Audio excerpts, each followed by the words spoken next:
August 31 తారీఖు అష్టమి ఆదివారము దూర్వాష్టమి చాలా విశేషమైనటువంటి రోజు. గణపతి నవరాత్రుల్లో గణపతి మండపముల దగ్గర లేకపోతే ఇంట్లోనైనా సరే తప్పకుండా గరిక పూజ అనేటువంటిది ఆ రోజున విశేషంగా చేయండి. వీలైతే సహస్రనామములతో స్వామిని అర్చించండి, పూజించండి.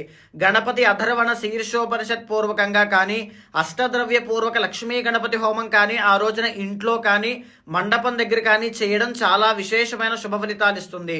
ఆ రోజున గరిక పూజ చేసిన తెల్ల జిల్లేడుతో కానీ ఎర్రగన్నేరు పూలతో కానీ స్వామిని అర్చించినా పూజించినా గొప్పదైనటువంటి శుభ ఫలితాలు ఉంటాయి. ఆర్థిక సమస్యల నుంచి బయటపడతారు అని కూడా చెప్పచ్చు. ఇంకా చెప్పాలి అంటే శ్వేతార్క గణపతి అని చెప్పబడింది. శ్వేతార్క గణపతి అంటే ఈ యొక్క తెల్ల జిల్లేడు వేరుతో తయారు చేసినటువంటి శ్వేతార్క గణపతికి తెల్ల జిల్లేడు పూలతో ఆ రోజున అర్చిస్తే కనుక రుణ బాధల నుంచి, దృష్టి ప్రభావం దగ్గర నుంచి, నెగిటివ్ ఎనర్జీ, జాతక దోషాలు ఏమున్నా ఆ రోజున తొలగిపోతాయి. శ్వేతార్క గణపతి దొరకకపోతే స్ఫటిక గణపతికి కానీ పాదరస గణపతికి కానీ మట్టి గణపతికి కానీ తప్పకుండా చేయొచ్చు. ప్రతి ఒక్కరికి ఈ విషయాన్ని తెలియజేయండి.